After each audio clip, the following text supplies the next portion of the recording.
Hey, what's up, friends, and welcome to Donath Outdoors. This is Chet Donath here. Today, we're going to be doing a turkey fan tutorial on how to dry your turkey fan this year. If you haven't yet, I would really appreciate it if you went to the bottom of the screen there where it says subscribe and hit that subscribe button. Any likes and comments and things will just, I'll really appreciate some feedback and stuff from you guys. I'm just working hard here to try to grow my channel, and I appreciate any support that you can give. Alright, anyway here, so we have a turkey fan from a turkey that I harvested about last week. Now, if you can't get to these turkey fans right away, no big deal. You're just going to put a little salt or some borax on there, and you want to spread it at the base of that tail fan and make sure that none of them varmints and stuff get a hold of that. That'll also keep it from rotting, right? It's just a preservative to help that from rotting. So all you're going to need for this is some salt. Just regular table salt. It is going to get really nasty, so I use the oldest, nastiest wire brush that I have. A scalpel or another sharp knife. Also, you'll want just like a regular, like a field dressing knife or whatever you butcher your game with, just to cut and slice the tail off. So that's what where you'll start. You'll take off. You'll basically gather all these feathers of the tail together, and you will slice down. And don't worry about it if you cut a lot of meat off. That's no big deal. You can get to that later, and that's what this next step is for. But yeah, you just want to basically cut that tail portion off, and you can kind of feel it in there, and you don't want to cut any of these bottom feathers out. I mean, if you can, it's not a deal breaker there, but just try not to. Also, you're going to need either a hammer and nails if you're using what I'm using, which is like a hard particle board, but you can also use cardboard. And a lot of people, most people I know, use cardboard with pins, but I have this available, and I use this because my kids come in here and they knock it off. I know that it's not going to get all bent up and stuff, so I just use this hard board that I can set anywhere in the garage and not have to worry about it getting bent or whatever. So I will take these tiny little trim nails, and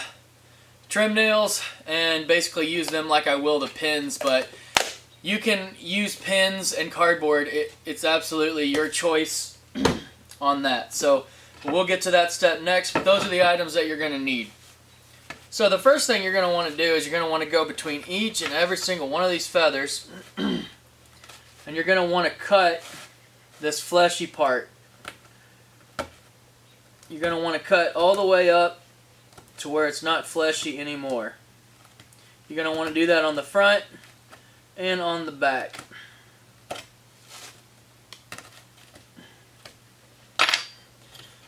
Now, once you got that cut in between all them feathers, you're going to take your wire brush, and you're just going to try to scrape that fat all out of there. Clean that up as absolute best as you can.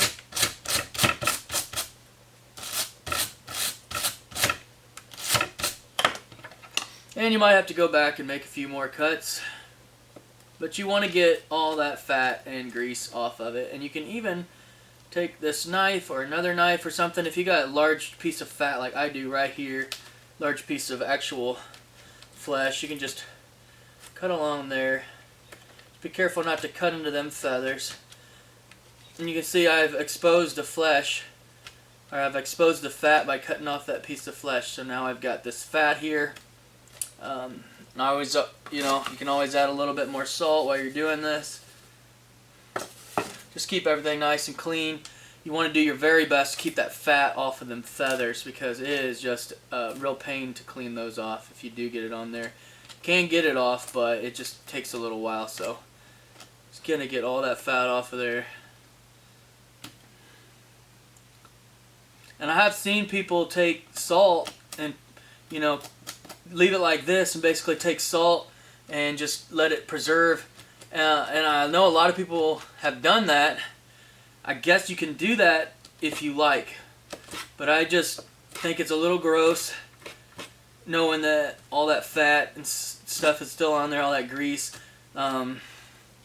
If, for some reason or whatever, flies get in your house and they could start laying eggs. It doesn't take a whole lot of meat for a fly to find, so I just do it right. I just get it really nice and clean. It's not that much extra work, really. You know, if you use a wire brush and a scalpel, it does not take that long. So you got these feathers will get pretty loose once you get to this point. And that's okay, you just want to keep them in order.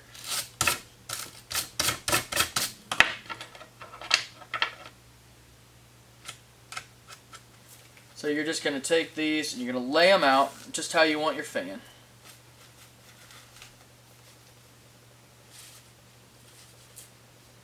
And usually you want it to be a full 180 degrees.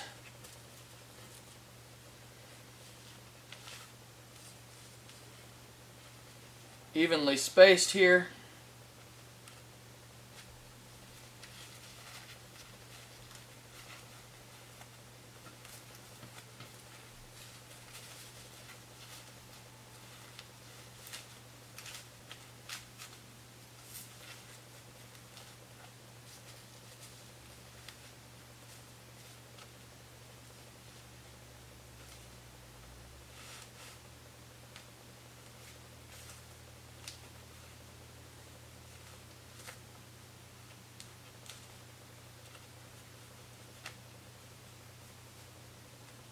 Alright, so the main thing that you want to worry about is that they're laying correctly, because once they dry, they're a little harder to move.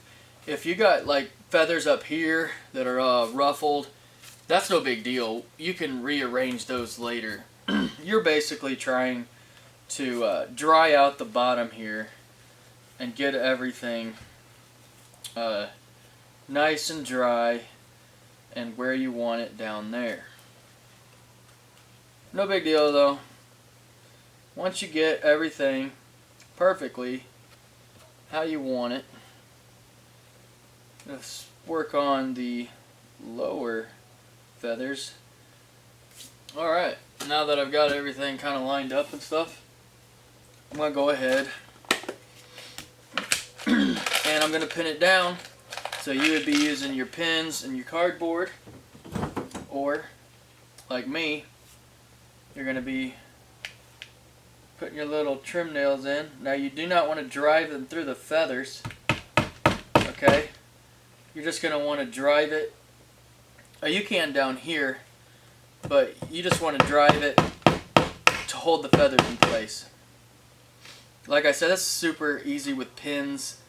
I've always used this plywood, but I know most people are going to use pins and cardboard.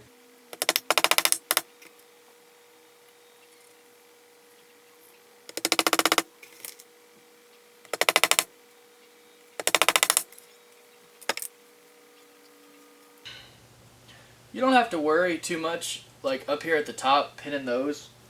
You mostly, most of them are going to be down here at the bottom, and then you can kind of put the pins in around here. As long as you have that base established and well pinned, the top are going to be in the right place. The reason you don't want to get too crazy pinning stuff way up here is because obviously these are the feathers that are going to be showing, and so you don't want little pinholes. And you know, if you use pins, it's a lot better, and you can get away with putting stuff in there, pins in there, no big deal. But you know, with these trim nails, I've always been, you know, real cautious as far as getting too crazy with putting them too high.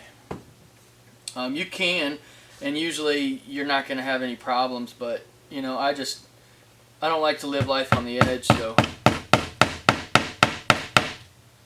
Okay, now that you've got everything in place, really the only final thing that you got to worry about is, like I said earlier, I'm going to put one more nail right here at the base.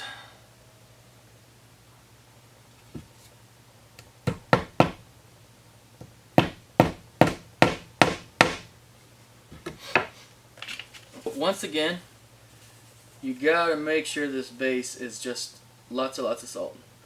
So I'm actually just going to put an entire layer over the top of it. And I'm about to run out, so I'm going to have to run and get some more. But for the sake of this video, I will finish with what I got here. So I'm pretty much just going to pour the rest of that on there.